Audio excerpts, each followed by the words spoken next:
कोयना धरणातील उपयुक्त पाणीसाठा केवळ 11 टीएमसीवर आल्यानं महाराष्ट्रावर भारनियमनाचं गंभीर संकट ओढवण्याची शक्यता आहे। धरणानं तळ गाठल्यानं शेती आणि पिण्याच्या पाण्यासाठी कसरत करावी लागणार आहे।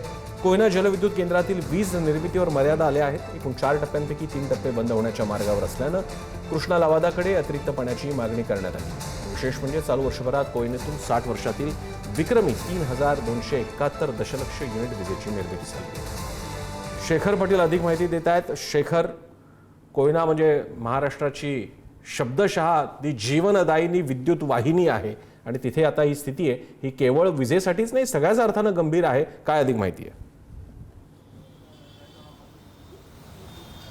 प्रसन्न सर, अगदी बरोबर आहे। कोयना धरण एक सगळ्यात मोठं धरण म्हणून आपण त्याकडे पाहिलं जातं। 105 टीएमसी इतकं मोठं धरण आहे आणि ज्या धरणामध्ये आता केवळ 11 टीएमसी इतकाच उपयुक्त पाणीसाठा शिल्लक आहे। गत वर्षी जर याच दिवशी जर आपण आकडेवारी बघितली तर ते 22 टीएमसी पेक्षा अधिक होता।